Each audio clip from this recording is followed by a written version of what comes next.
쎄한데? 이런 감이 와요. 그럼 그 정보를 피해요. 내가 요새 주식 투자한 게 계속 떨어지고 있어. 안 들여다봐요. 아예 내가 불편할 수 있다고 생각하는 정보에 대해서는 안 들으려고 하는, 안 보려고 하는 경향을.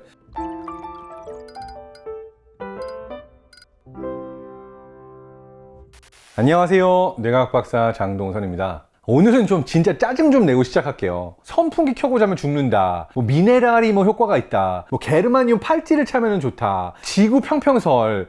미세먼지에는 삼겹살을 먹으면 도움이 된다.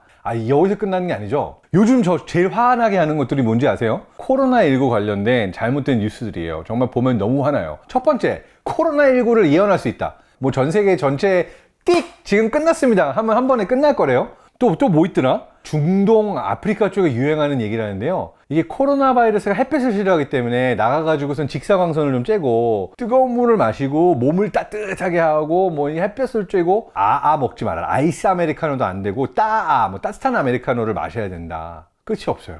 조금만 생각을 해보면은 그게 말이 되는지 안 되는지 좀 나오지 않아요? 근데 그거를 사람들이 이상한 얘기를 너무 많이 믿어요. 사람들이 이런 유사과학 이걸 믿게 되는 우리 뇌의 신비는 뭘까요? 이걸 좀 뇌과학적으로 설명을 해보려고 합니다. 여러 가지가 있는데 그 첫 번째로 제가 꼽는 거는 우리의 뇌가 불확실성을 싫어하기 때문이다. 내가 잘 모르겠어. 통제 불가능해. 코로나19 언제 끝나는데 제발 좀 누가 나한테 확실한 답을 좀 줬으면 좋겠어. 이러한 불확실성을 줄이고자 하는 뇌의 기본 성향 때문에 딱 꽂히는 뭐 하나가 나왔어요. 근데 옆에 사람도 믿어. 나도 이걸 한 두세 번 봤는데 맞는 것 같아. 모르겠고 나 계속 새로운 정보 찾는 거 나 너무 어렵고 그러면 믿는 편이 훨씬 낫다. 내 마음의 편함을 지식의 확실성 이거랑 교환을 한다라고 할 수가 있는 거죠. 그렇지 않고 피곤하게 사는 사람들도 있습니다. 대표적으로 과학자들이에요. 저 같은 사람도 그렇고 제 아내도 저 보면서 참 피곤하게 산다. 귀에서 피 나올 것 같다고 가가지고 유튜브 방송에다 하라고 가끔 그런 얘기도 듣긴 하거든요. 미안해 여보. 네. 자, 그래서 두 번째 이 상황을 믿는 이유는 그냥 정보를 다 보고 판단하려고 하지 않고요. 그냥 조금의 정보만 있어도 그걸 가지고 판단하려고 그래요. 이거를 이제 멜컴 글래드웰은 thin slicing이라고 부르고 이걸 가지고 노벨상을 받았던 데니얼 캐너만과 아모스 투아스키 교수에도 우리의 뇌 안에는 시스템 1, 시스템 2 두 개의 시스템이 있는데 그 중에는 빠르게 판단을 내리고자 하는 뇌의 메커니즘이 있다라고 둘을 구분해서 그런 이론을 만들었죠. 조금의 정보만을 가지고도 빠르게 판단하는 것이 꼭 필요한 영역들이 굉장히 많이 있어요. 내가 저기 지금 맹수가 나타나는지 아닌지 확실하지 않아도 맹수가 나타났을 것 같은 감이 보일 때 뛰어서 도망치는 게 살아남기도 좋아요. 이때는 빠른 판단이 훨씬 좋은 거예요. 그런데 문제는 이게 있어요. 우리 뇌가 선 판단, 후 논리 이렇게 가요. 잘 몰라도 판단을 내리고 나면은 그 판단이 맞다고 믿으려고 해요. 그래서 되게 많은 논리들을 만들어냅니다. 되게 유명한 연구자 중에 수산나 꼰대라는 분이 있는데요. 꼰대 교수님의 연구 중에 어떤 게 있냐면요. 사람들한테 얼굴을 보여줘요. 까만 머리 남자랑 하얀 머리 남자랑 두 사진을 보여주고 누가 더 믿음이 가세요? 라고 고르게 하는 거예요. 근데 여기서 트릭이 뭐냐면요. 까만 머리를 이 사람은 골랐어요. 상황이 지나가고 나서 하얀 머리 남자를 딱 보여주면서 하얀 머리 남자를 왜 고르셨어요? 라고서는 물어보는 거죠. 그러면은 아니에요. 저 이 사람 안 골랐는데 할 것 같죠? 아니에요. 제가 이 하얀 머리 남자를 고른 이유는요. 뭔가 좀 백발의 노인의 경우에는 조금 더 세상에 대한 인사이트가 많을 것 같고 이런 식으로 막 이유들을 만들어내요. 그래서 우리가 이상한 걸 믿는 이유 중에 하나도 사실은 이상한 건데 꽂혔어. 잘 모르겠지만 근거 어쩌고저쩌고 끝까지 안 들어도 내가 볼 때 맞는 것 같아 라고 한번 판단을 하면은 맞다고 믿고 그 다음에 맞다고 생각되는 거에 대한 논리들에 대해서만 귀를 기울이는 성향이 우리가 있습니다. 이건 다양한 심리학적인 편향들로 알려져 있는데요. 대표적으로 확증 편향이 있죠. 그러니까 예를 들어서 내가 누가 딱 보자마자 쟤 비호감이야, 싫어 이런 마음이 생겼는데 논리들을 내가 만들어냈어요. 근데 내가 만들어낸 논리니까 100% 팩트라고 나도 주장할 수 없잖아요. 주변 사람들 얘기를 들어봐요. 내가 싫다고 생각한 사람에 대해서 좋은 얘기를 하는 사람은 나도 모르게 멀리해요. 별로 듣고 싶지 않아. 근데 내가 싫다고 생각하는 사람에 대해서 야 알고 보니까 걔 그런 애들아 라고 하면서 누가 욕하잖아요. 잘 들어요. 내가 맞았네. 역시 내 감이. 이걸 확증 편향이라고 합니다. 거기다가 한 가지가 더 있어요. 우리가 보통 어떤 사람이 선견지명이 있다는 얘기들 많이 하죠. 선견지명이 아니라 후견지명인 경우가 훨씬 많습니다. 전문 용어로는 hindsight bias라고 그래요. 내가 그럴 줄 알았어. 내가 처음부터 그게 맞다니까. 이미 지나가고 나서는 내 설명을 갖다 붙여도 다 맞을 수 있어요. 그리고 또 존재하는 효과가 하나 있는데요. 바로 타저 효과입니다. 들어보셨어요? 오스트리치 이펙트. 타저 효과는 뭐냐면 사실은 내가 틀릴 수도 있다는 걸 알아. 쎄한데? 이런 감이 와요. 그럼 그 정보를 피해요. 내가 요새 주식 투자한 게 계속 떨어지고 있어. 안 들여다봐요.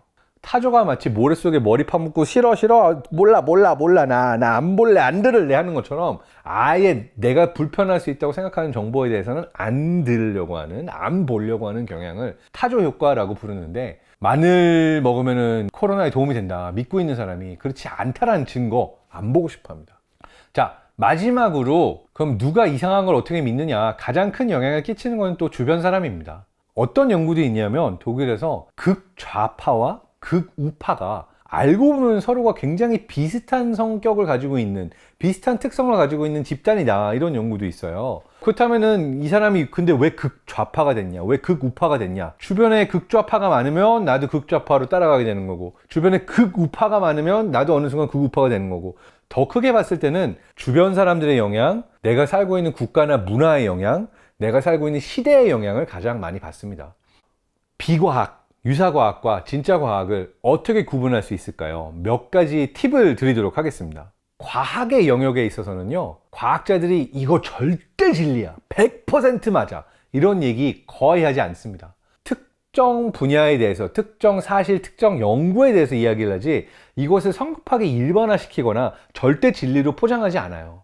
그런데 사실 유사과학, 사이비과학의 영역에 있어서는 답이 이미 정해져 있죠. 답정너예요. 내가 믿고 싶어하는 답과 결론에 그럴듯하다고 생각되어 있는 논리들이, 증거라고 붙는 것들이 붙는 거예요. 또 하나는 과학의 영역은 뭐 하나의 스토리, 그럴듯하게 생각되는 하나의 이야기로 다 설명이 되지 않아요. 반면 유사과학의 경우에는 사람들이 꽂힐 수 있는 어떤 하나의 스토리로, 카더라, 그 사람이 말이야 뜨거운 물로 샤워를 많이 했더니 코로나가 훨씬 빨리 나았대, 특정 스토리들로 이야기되는 게 대부분 사이비과학이나 비과학의 영역입니다. 저의 경우도요, 유튜브 하다 보면은 한두 사례를 가지고 여러분을 설득하듯이 설명해야 되는 케이스들이 굉장히 많아요. 그러다 보니까 이게 약간 비과학처럼 설명하는 것 같은데 라고 찔리는 경우들도 많습니다. 그렇지만 이게 절대적인 게 아니라 그럴 수도 있습니다. 그리고 또 다른 시각에서 보면 이렇습니다. 근데 이게 모이니까 이게 맞다고 생각되는 어떠한 이론이 형성이 되네요 라고 하는 어떤 새로운 시각을 여러분에게 보여드리고 싶은 거지, 과학의 이름으로 내가 맞노라 이런 얘기를 하려고 하는 게 결코 아닙니다. 자, 대표적인 예로 외계 문명 탐사 프로젝트가 있습니다. 세티라고, 정말 몇십 년째 전 세계에서 실제로 과학자들이 이 프로젝트를 진행하고 있어요. 어떻게 하면 외계 문명을 찾을 수 있을까? 외계 문명이 있다고 생각해서 외계 문명의 신호를 잡아내려고 하는 프로젝트, 요거는 과학의 영역이에요. 그런데 누군가가 내가 UFO를 봤는데 말이야, 외계인이 날 납치하려고 그랬어. 이거는 과학의 영역이 아니죠. 똑같이 외계인이 나오고 외계 문명이 나오는 이야기지만, 하나는 증거를 수집하는 방법론에 관련되어 있는 이야기고, 다른 하나는 증명할 수 있는 증거가 전혀 없죠. 검증이 가능하다라고 하는 것이 어떻게 보면 과학이 가지고 있는 가장 큰 장점 중에 하나라고 할 수가 있고요.